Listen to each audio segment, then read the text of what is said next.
and Jonna McGregor. And I will let you take it away, Jonna, and I will be relaying any questions to you in our Zoom chat. Great, great. Well, I'm so excited to be here, and I'm so excited to be able to talk to my friend Virginia Heath and her brand new release, Never Fall for Your Fiancee. So for those of you that don't know, Virginia lives in the UK, so it's 1 o'clock in the morning for her, which is, you know, she is a real trooper to be here with us. So tell us exactly where you live over in the UK.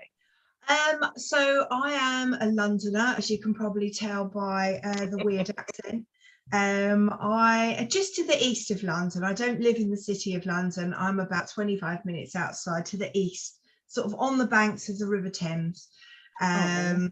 Yeah, so just to the east of the city of London, and I've always lived in London, in and around London. So yeah, Londoner, Brit. So now we were talking earlier, and you and I, the first time that I met you, we were at the historical romance retreat, and we snuck away and got a pedicure. We got to talk about all sorts of wonderful things. But in your previous life, you were a teacher, correct? I was, yes, one of my many career incarnations. I was a history teacher for 10 years. In fact, I held the lofty title of head of history in a British. I know. Very important, very important. So secondary school is like high school in the US. I think you're to put ages on it, it's ages 11 to 16. So I taught them through all those difficult hormonal years. But you know what? I loved it. I loved teenagers. I mean, I didn't love my own when they were teenagers, but people's teenagers, yeah, I like them. That's good. So tell us now, and I'm sure, and we'll get into this a little bit more about your history background and how it has impacted your current writing. So how did you get into historical romance? How did I get into historical romance? That's a good question, actually, because it says in my bio, and it's 100% true, that when I was little, I've never needed much sleep, which is probably just as well. I'm here at 1 in the morning. My parents, obviously, you know, they would put me to bed at a reasonable time for a child, and I could never get to sleep because I just didn't need the sleep. So I used to like stare at the ceiling and kind of make up stories in my head. It's something I've always done. And so it was always a dream of mine to write. I think it was in me right from the word go. But I come from a working class family, and I remember admitting, I think at about the age of 9 or 10, that I wanted to write books, and just being laughed at by everybody because apparently girls like me didn't write books. So I went into different things and different jobs. I worked for the BBC for a while as a programme researcher. I worked for a newspaper. Then I retrained to be a teacher, and the dream to write was still there. And I always read, although I'm a historian, I always read contemporary. I love Nora Roberts and Sandra Brown, and I love the Penny Vincenzi doorstoppers that she used to write when she was alive. And so in my head, it was going to be, I was going to write contemporary. That's what I was going to do. And being a teacher is quite a stressful job. And whenever we'd reach the end of a term, to decompress, I would read. And this particular holiday, I'd gone into my local bookshop, and there wasn't a contemporary left that I hadn't read on the shelves. And so there was one there, and it was funny because it had like a cartoony cover, which I think was something they'd done uniquely for England. And this is going back, oh God, 10 years ago now. And it was The Duke and I by Julia Quinn. Oh. And it was kind of like, well, I'll give it a go. You know, I'd never read historical before. Honestly, changed my life, genuinely changed my life. I didn't realise that such a lovely world of fiction existed. For me, the sort of historical fiction was very, very serious and a bit like reading a sort of, you know, academic work often with all the research and stuff in it, rather than a good pacey story. And so after I read that, obviously I devoured her backlist, and then I went and found other people: Sabrina Jeffries, Connie Brockway, Kathy Maxwell. And then I suppose I'd been teaching for nearly 10 years, and this dream of wanting to write was still there. And I thought, wow, you know what, I've got to give it a go. And so I quit my job and decided to write historical. And that's basically what I did. I quit teaching and wrote historical romances. And so when you wrote that, tell us about your publication journey. Well, obviously, my first, well, it's more hysterical than historical, I think, now when I look back at it. I'm quite embarrassed about it. But I wrote it and I was just so proud I'd written a book. And when I come to the end of it, you know, I actually had a little cry, a little weep, like, oh, this is amazing. And I sent it to everybody. And I think I must have sent it out to about 50 people, publishers, agents. And of those 50, 5 replied with a very curt, don't call us, we'll call you. And the rest just, I never heard from them ever again. And I can't deny, Jana, I'm a confident person, but that knocks my confidence a little bit. And I thought, well, perhaps this dream of mine is never going to happen. And then, you know, I am a very glass half empty person, and years of teaching, I think, made me realise that it wasn't that I couldn't do it, it's just I couldn't do it properly right then. So I think I spent another 2 years and I wrote 4 more books, and I never sent them to anybody, and I used them as a training course, really, to work out, find my voice as a writer, and learn how to do it, and the discipline of it all, and the sort of structure, which I think only comes from when you read extensively as well. And then one day I was vacuuming, like you do, glamorous life, the author, and a title popped into my head. Literally, this title popped into my head, and it was That Despicable Rogue. And I remember thinking, oh, I really must read that book. That title sounds really catchy. I must. Went hunting for it. Of course, it didn't exist. And then I realised, oh my goodness, I'd best write this book. So I did, and I wrote it very, very quickly. I think it was my 5th attempt at a book. I wrote it in 6 weeks, and it felt different right from the start. And then I sent it off, and that became my debut. So yeah, Aww. 20 books later, and here I am with this one. So well, let's talk about Never Fall for Your Fiancee and Hugh and Minerva, because it's a little bit of a different writing style for you. Because I mean, you know, I love your Warner series and things like that. This is your first rom-com, correct? Historical rom-com? Oh, no, okay. Oh. I think my books all tend to have a bit of a rom-com vibe to them. I've done a bit of romantic suspense, but yeah, no, this is probably, I think my first rom-com was my 3rd book.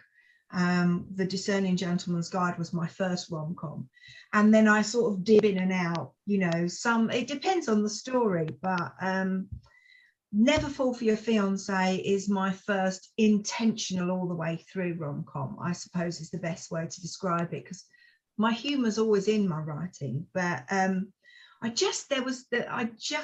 love Oscar Wilde. I love the language. I love the nonsense that he writes, you know, the importance of being earnest. I did it at school, and I loved it. It made me laugh out loud. And I love Hollywood musicals. So My Fair Lady is a little bit of this. And I'm a huge fan of the TV show Frasier. And what I love about Frasier is when it all starts quite normal and then it spirals into farce. And I thought I'd really like to have a little go at that. So that's kind of like the seeds of Never Fall for Your Fiancé, and the idea of this man Hugh, who his mother is living in Boston across the ocean with her second husband, and she desperately wants him married. And she's got this network of friends still in London who keep sending their daughters to him, and so he comes up with this fake fiance called Minerva, just to make his mother back off. And it proves to be such a convenient kind of excuse that he perpetuates it perhaps a bit longer than he should have. And then suddenly he gets a letter, and his mother is somewhere in the middle of the Atlantic on her way to meet Minerva finally, so he's in a bit of a pickle, really, I suppose is the best way to describe it. And while he's trying to ponder what he's going to do, he collides with a woman on the street, and her name is Minerva. And so he basically, she's got holes in her shoes and no money, and he pays her £40 to pose as his fiance for 2 weeks, so she can come up with a believable way to end the relationship while his mother's there. But like every good sort of episode of Frasier, all Hugh's best laid plans all go to hell in a handcart quite quickly. I love the book. I thought it was smashing, truly. You know, it was brilliant. So this is a 3-book series. So what's the second book? Oh, the second book is called Never Rescue a Rogue. It's written. I haven't got the publication date yet, but it's so the series is the Merriwell sisters. So Minerva is one of 3. There's Minerva, Diana, and Venus Merriwell. So book 2 is Diana Merriwell's book. So yeah, and book 3 obviously will be Venus's book. But yeah, so it's a 3-book series. So Never Rescue a Rogue is the next one. And then I have no idea what the third one's going to be called, beyond the fact that it's going to be Never Something. I love it. I can't wait for it. So I hope you'll keep us all posted on that, right? When it's going to be pubbed. Absolutely. I mean, this one's only just come out, so yeah, but we're hungry for the next one. So anyway, but so you live in London and you get to visit all these wonderful places. What's your favorite part of London, or the favorite part of the UK that you go visit on a regular basis? I love London. It's such a great city to live near, and my little historical heart overfloweth because I actually get to go to these places. It's no hassle for me at all to go to these places, but I love all sorts of places around the UK. Actually, I think the history we have here is phenomenal. I mean, things that I know for a fact that a lot of Americans who perhaps haven't traveled extensively out of America find it very difficult to imagine the age of some of the things. So, for example, one of my favorite restaurants, literally a mile away from me, is in an old coaching inn that was built in the 1400s, and it's surrounded by buildings of that age, and there's always like weird and quirky things to be able to see, and I do love that about England. I mean, I love coming to America, and I love American culture and American history, but I think there's something special about that kind of really ancient history that we have here, and the traditions. But yeah, I do love my home city quite a bit. Well, and you share a lot of that with your readers and fans on Facebook, right? It's tell us about that. That's the Headstrong Hellions, right? Yes, Virginia Heath's Headstrong Hellions is my Facebook group, and my assistant is in Kansas City, Amy, and she said to me one day, you live in the thick of where all these Regency romances are set. You live there. You know what it looks like. People don't. you're missing a trick. You should film some of these things with your history teacher background. So, oh, all right, then I'll give it a go. And so my husband and I, every time we go into the city, we kind of film. We call them Regency rambles, but they're not always set in the Regency. But I go to quirky places, and they're always like under 2 minutes. But I'll go to places in England and just kind of do a little, you know, bit about the history of it, and show readers what things look like. And to start with, I thought, oh well, I'll film 5 of them and see what the reception of it is. But people absolutely love them. So I think I've done 30 so far, and yeah, I'll just keep them coming. It's every Wednesday there's a new one goes up in my Facebook group. But yeah, it is. It's I find it fascinating that people enjoy watching them. But then I suppose I enjoy watching travel documentaries from other countries. I find it fascinating. So I get it. I understand it. Just because I take it for granted doesn't mean that it's not interesting to other people. Exactly. No, it's one of my favorites. I mean, I'm a member of the group, and I love to be able to do it. I mean, you know, it really kind of sparks some story ideas. Do you find when you do that you get ideas for? Yeah, I think I do. I think it's very when you go somewhere specifically to tell a little story about the place. And obviously I'll do a bit of research beforehand and check that what I think I know is actually correct. And I'll always find something. But then when you're stood there and you're filming and you're talking about it, it becomes very, very, the atmosphere kind of, you know, kind of soaks in a little bit, and you think, oh, okay, that's quite interesting. I did one for Halloween, actually, close to me. I'm technically in Essex, which is to the east of London. And back in the 1600s here, before you had your Salem witch trials in America, we had all that here. And where I live was the center of that. And so I went to Manningtree, a little village not far from me, and did a bit about the Witchfinder General, Matthew Hopkins, and just actually talking about him and being surrounded by that sort of area. I did kind of think to myself, oh, okay, maybe I need to do some sort of a book somewhere along the line of, you know, witch trials or witchfinders or something along that line, because, you know, it's interesting. Absolutely. Well, and witches are so hot right now, you know, so it's perfect. It's perfect. So how do you, besides what your rambles, your Regency rambles, when you are, I assume you're a plotter? No. Oh, okay. If you're Oh, not a plotter, how do you do your research for your books? Or do you not really have any research that you really do? Oh, Or you do your research afterwards?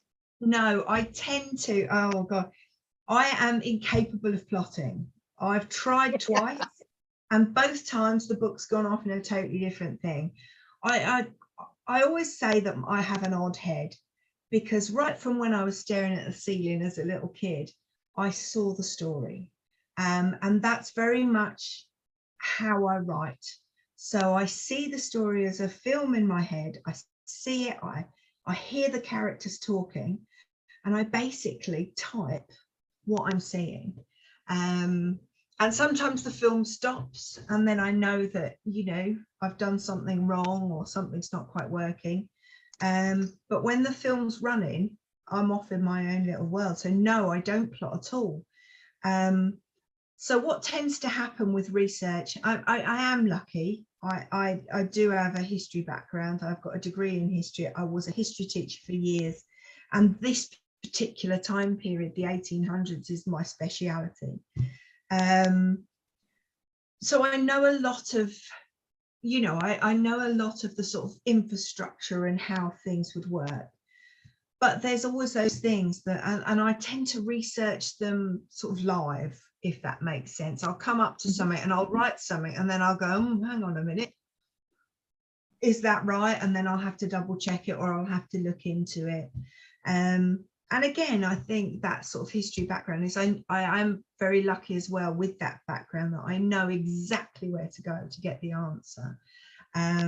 So I tend to research as I go along, and I also, and this is another weird quirk about me, is I don't actually own a notebook. I don't keep files and folders, and my friend Nicole Locke spreadsheets everything, and she's a medieval author, and I have nothing. It's kind of, it's up here in my head.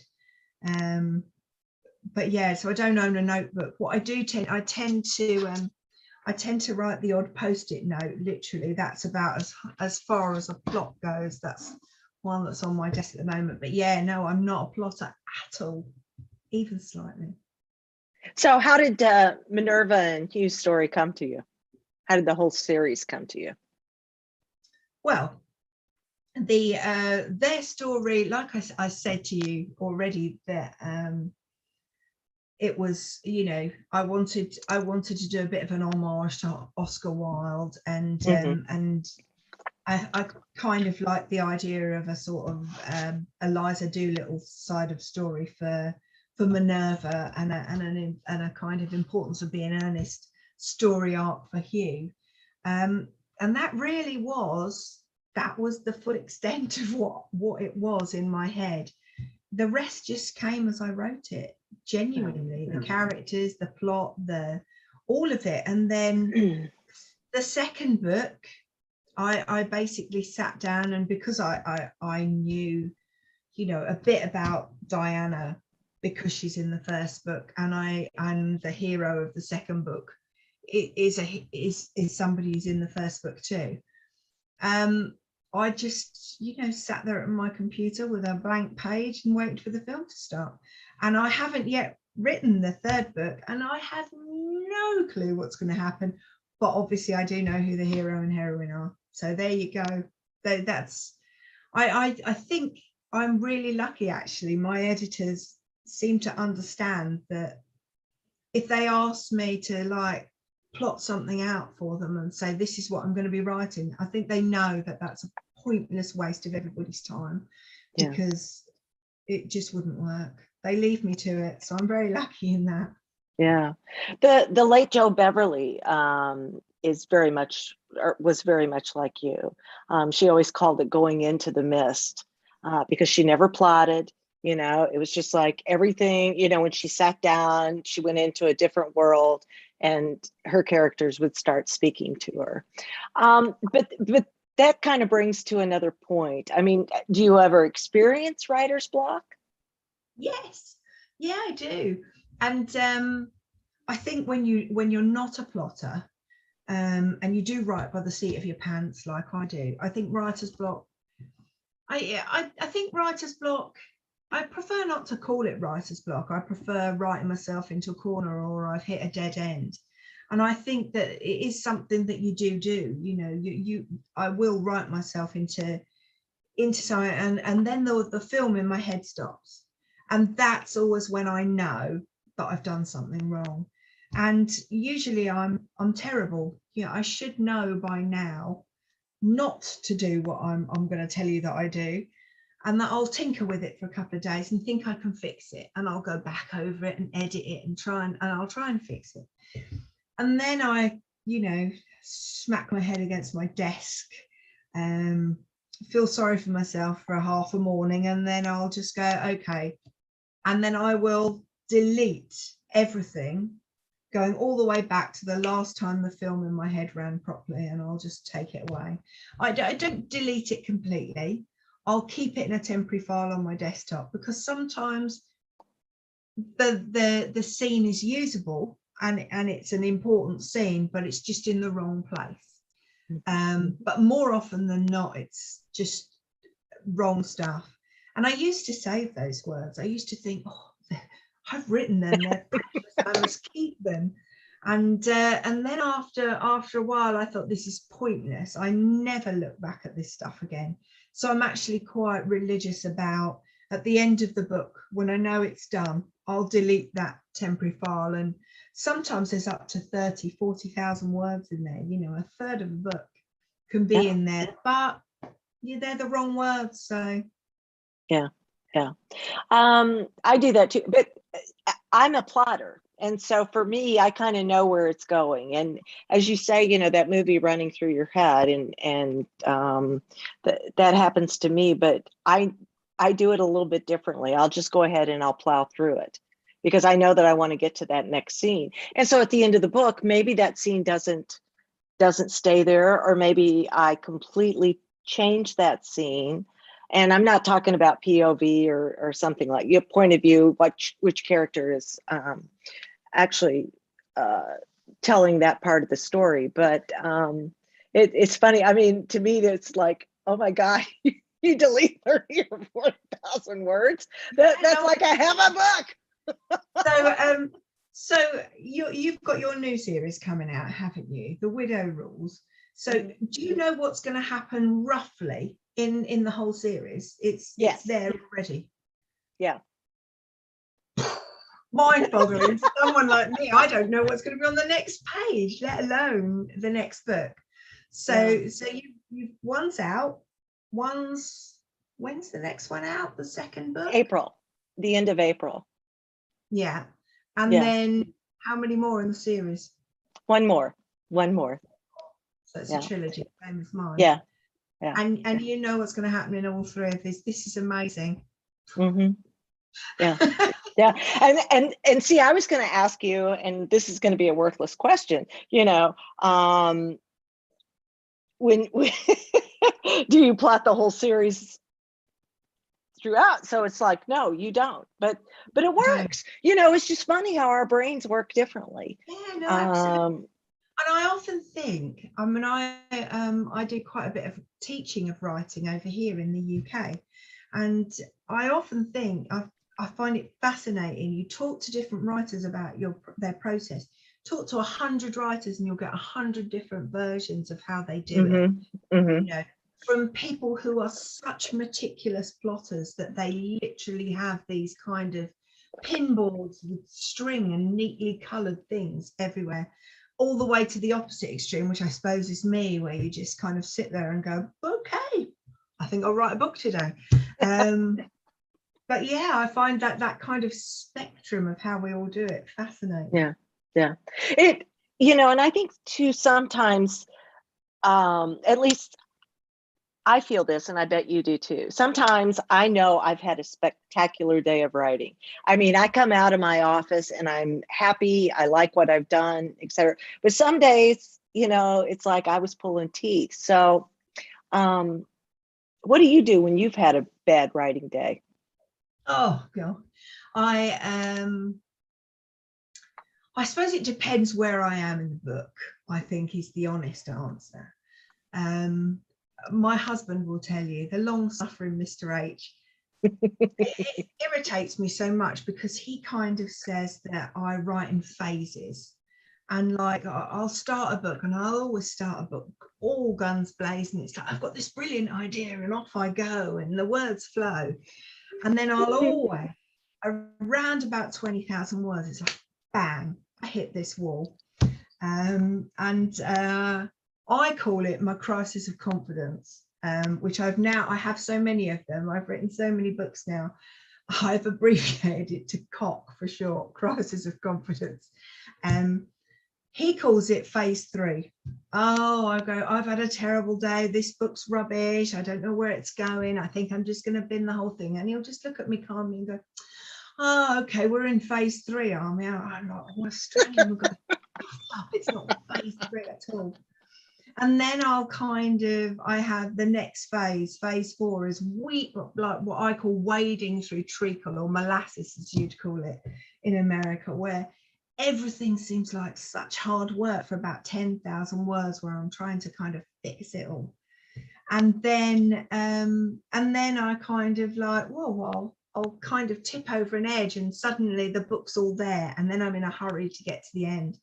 So the last 20,000 words, I just pour out of me, I think, because I can see where it's going. But yeah, he calls that phase 5. Oh, you're in phase 5, are you? And you just want to go. But he's right. Yeah, yeah. Well, he's lived through 20 of them, right? Yeah, but to answer your question about my crisis of confidence sort of phase when I'm blocked, I walk my dog. I try and do something else. I'm a big crafter. I like to make things. I try all sorts. I nearly set fire to my kitchen last month, actually, after my brief and disastrous foray into scented candle making. That's a hobby I won't be revisiting. And then what else do I do? I crochet, I knit. You sew? I do. I sew. Yeah, I'm just a crafter. I think I'm just one of those creative people. But I find that doing something completely different actually kind of resets your brain. I mean, I don't know what do you do when you hit a thing like that? When I normally, if I'm having I like to write in the morning and I have a certain word count. I mean, I'm truly a plotter. I know what I need to get done in that particular day. And if I get stuck, I go for a walk. And normally that just kind of jiggles everything around. It's like my brain kind of goes, and then it's reset and I can come back and do it. But if not, I don't beat myself up if I need to take a day off and read something for pleasure or binge a series or do something like that. I'll do it. It's not that big of a deal. But when you finish a book, tell me what you feel. Are you ready to start the next book? Do you need a month off? Are you grieving? What's going on with Virginia? I usually actually when I finish a book, I'm usually thrilled to bits that I finished it. And I don't tend to write draft after draft after draft of a book. My brain doesn't work like that. I have to write a book chronologically, and I'll go backwards and forwards in the book if I know that something needs fixing. So I tend to write one very long but very clean first draft, if that makes sense. So when it goes and I've finished it and I send it off to my editor, actually I'm able to shut down from it because I know I'm blessed with two brilliant editors. I have Jenny Conway at St Martin's and Linda Fieldue at Harlequin. And I know that they've got my back and that they'll go into it and they'll pick up anything that doesn't quite work or, it perhaps could be improved in some way. And then I like to decompress. I like to have a little bit of time off. Pre-pandemic, I like to travel. And now that my kids are older and don't live at home, it's something that me and my husband, you like to travel. So that was something that I used to do back when we could do that sort of thing. But yeah, a couple of weeks off, and then it's weird. I think to myself, I'm going to have a whole month off, and then I'll get to sort of 2.5 weeks, and then something will be there in my head. But I'll just write that down. I've got that opening. I'll just write that down, and then before you know it, I'm off again. I think it's just the way my brain works. But yeah, I do need a bit of a break after a book, but not a long one. Just just like a bit of a palate cleanser, really. Get that out and open your brain up to new things. But yeah, definitely. I know Sabrina Jeffries sits there and takes a month off, and she'll get like 1,000-piece puzzle and we'll put it together. And while she's doing that, she's plotting her next book. And so that at the end of the month, she's ready to go again. I tried it, doesn't work for me. So, it's no, I'm not a jigsaw person, but it's horses for courses, isn't it? Really, we all have our different ways of decompressing, and I think you just need that time to let your brain recalibrate, because if you are a storyteller, the stories, they're there, they form, don't they? The ideas form, you can't stop them, and you also can't force them. It is a very organic process, and it's just something that you've got to let your body do and your mind work it out the way it wants to do and what works for you. I mean, I remember reading an article about Nora Roberts, and she literally takes a day off between books, and she does the garden. She likes to garden, so she goes in her garden, does her gardening, and then has this one day of gardening, then gets back in the chair and writes another one. I mean, whew, if only I know my there's, brain, I know, but there's only one Nora, right? You know, I mean, seriously. yeah. she's a goddess. Yes, she is. Yes, she is. So, all right, let's do a quick question round so everybody gets to know kind of what Virginia likes and Okay. what you do. All right. So tell me, Pimm's, gin, or port? Oh, hard, because I do like a Pimm's. And I'm a huge fan of gin, especially if it's a flavoured gin. My current favourite is Hoxton grapefruit and coconut. I Oh, don't know if you're able to get that in the US, but if you can get that with the Fentimans grapefruit tonic water, that is mwah. But my husband collects vintage ports. So I'm going to say port because some of that is gorgeous. yeah, I like port too. I mean, I like all of it, but okay. All right, Daniel Craig, Idris Elba, or Colin Firth? Oh, no contest. Mr. Darcy, Colin Firth. I mean, I Okay, just adore him. okay, okay. Italy, Portugal, or France? You're Oh, so close to all of them. You can I go. know. And I've been to all three of them. Do you know, I'm going to say Italy because it's the history. There's something magical about places like Rome or Pompeii, and I love the food. So I'm going to go with Italy. Okay, all right. 1995, favorite Pride or Prejudice, 1995 with Colin Firth or 2005 with Matthew McFadden? Again, no contest. It's obviously the Colin Firth version. Although I have to say, I only found out recently that the actress who plays Lizzie Bennet in that comes from Texas. Absolutely phenomenal British accent all the way through. It's sublime. Never knew she was an American, but there you go. She comes from Texas. So I know we can surprise you guys every once in a while, right? yeah. Okay. So what's your favorite Jane Austen novel? Oh, I do like Pride and Prejudice. I like Persuasion. I think I'd have to go for Pride and Prejudice. I like Emma as well. Oh, do you know, I'm going to say Pride and Prejudice, but with a very kind of, Emma's a very close second. Okay. Mary asked, what is your favorite biscuit?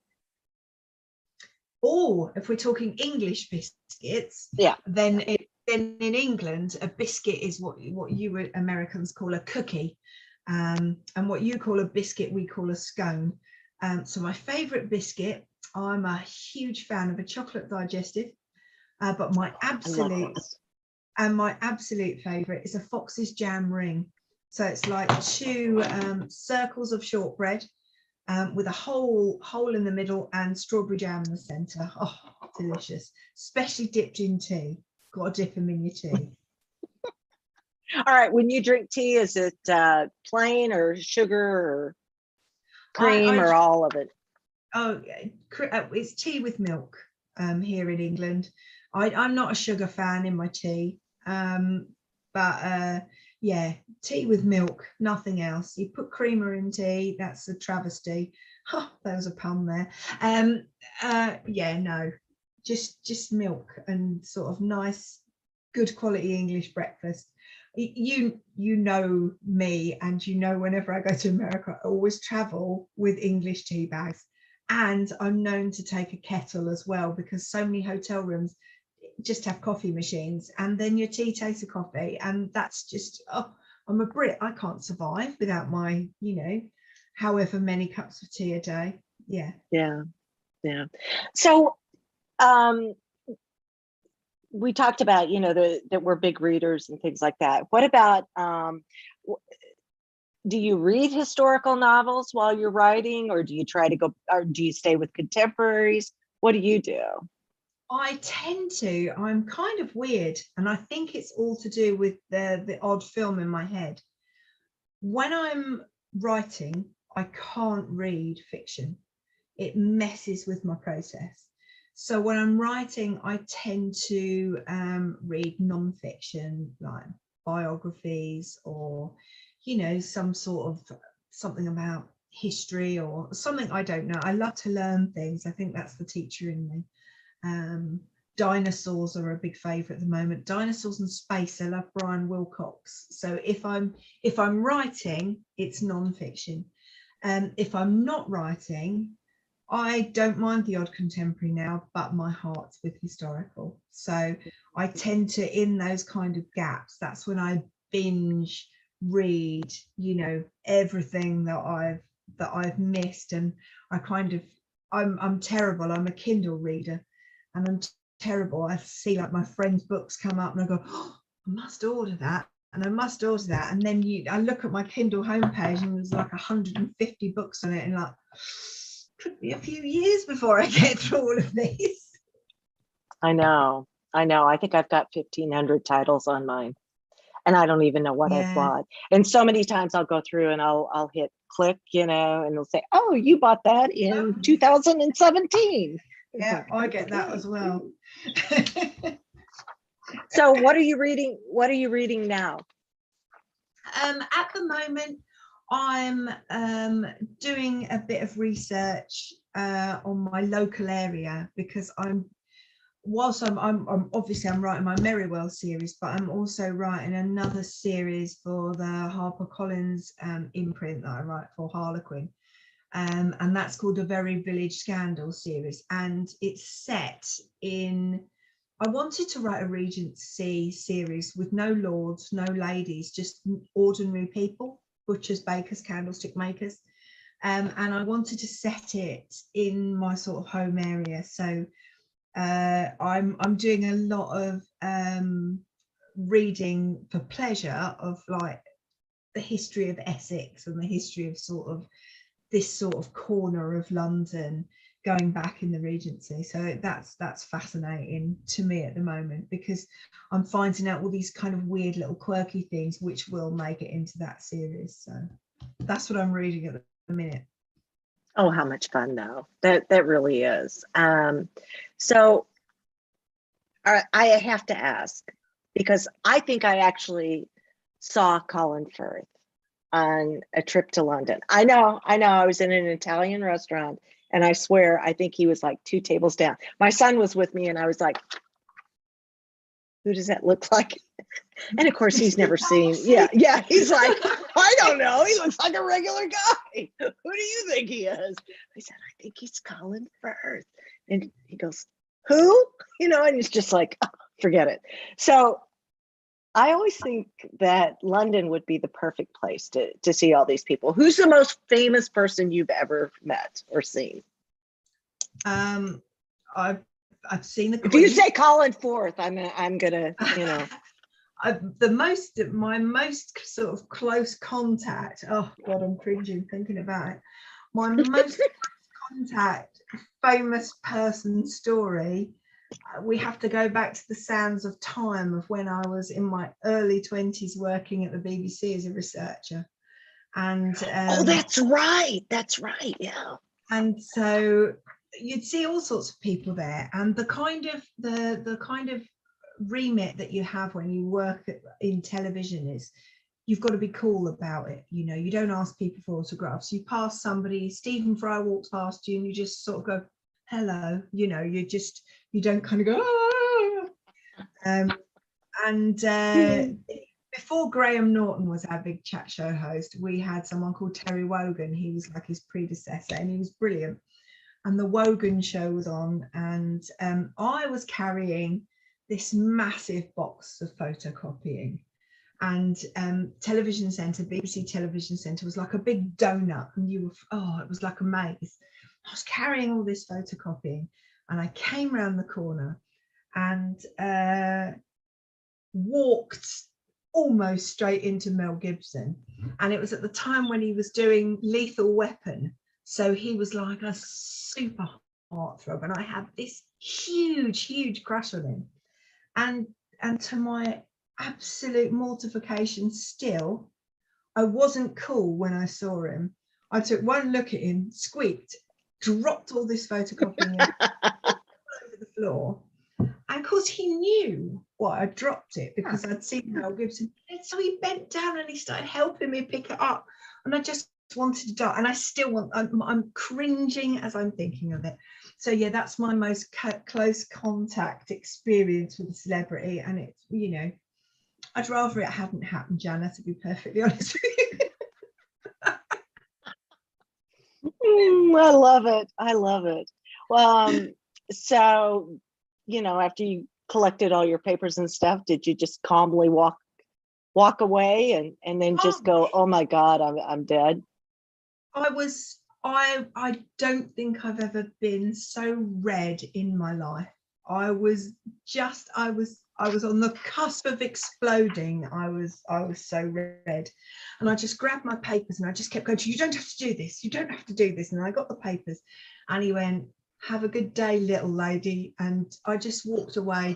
It was just horrendous. Yeah, and I think for about 6 months afterwards, I would just have these moments where the memory would like come to the fore and I'd kind of go, yes, that did happen. Oh, so you're going to come to the States, right? Yes, pretty soon. I'm doing a bit of a flying visit to New York. I actually fly on Thursday, so I'm coming in to see my editor and to visit Never Fall for Your Fiancé in a US bookshop, and good. And so that's like just a weekend thing. And then I'm coming to Kansas City in August for Romance Genre Con. And then I will be in San Diego in September for the Historical Romance Retreat, where I'm actually I'm running the writers track there. So I'm teaching some writing workshops at HRR before the Historical Romance Retreat starts. I'm teaching some writing workshops. So yeah, so those are my next 3 American trips planned. That's great. That's great. So for those of us that can't travel to all those places, where can they find you? What, bookshop or just in general? Or online? Yeah, online. Well, obviously Facebook. I have a page. I have a profile. But my main place for hanging out is my Facebook group, which is Virginia Heath Headstrong Hellions. I'm on Instagram as Virginia Heath Writes. I'm on Twitter, but I've got to be honest and say I hate Twitter. I just think it's such a whinging, moaning place usually. So I'm on Twitter purely to just answer people if they contact me that way. But yeah, mostly I'm on Facebook or Instagram more and more nowadays. So that's where you can find me. How about this is from Mary. Is it weird to have a nerd crush on Richard Osborne? Have you read his mystery books? No, I haven't read his mystery books. I see them everywhere. I don't actually have a crush on Richard Osborne.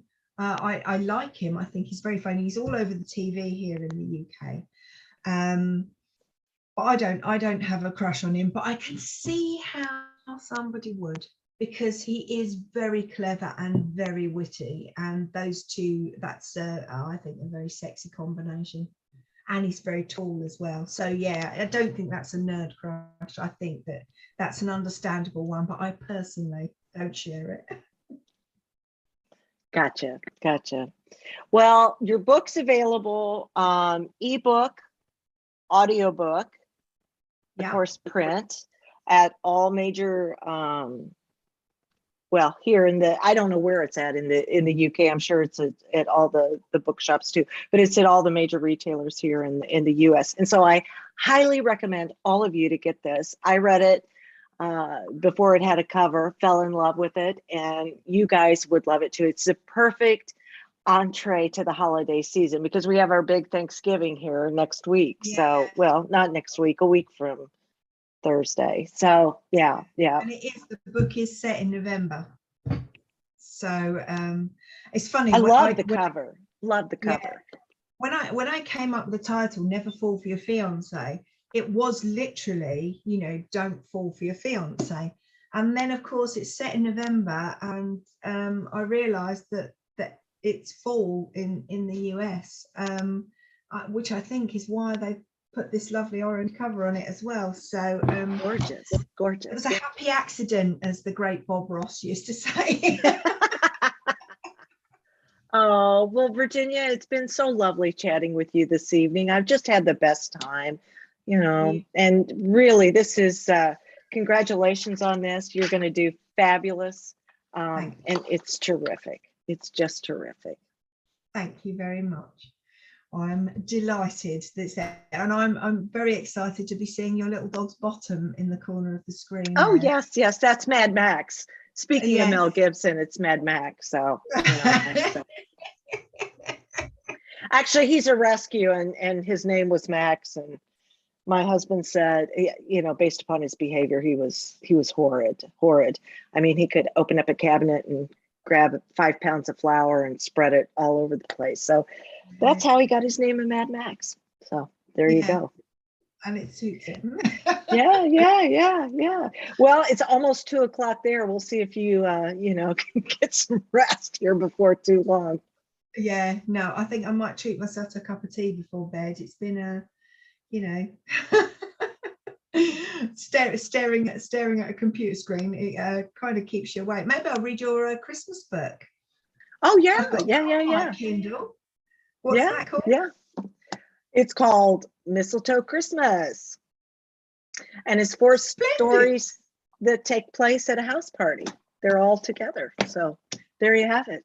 Oh, then I shall read that. I shall try and send myself to sleep after a cup of tea, after a good hour of reading your book tonight. That's what I. That's great. That's great. Well, I was looking through there. I think we've got all the questions answered. So, there you go.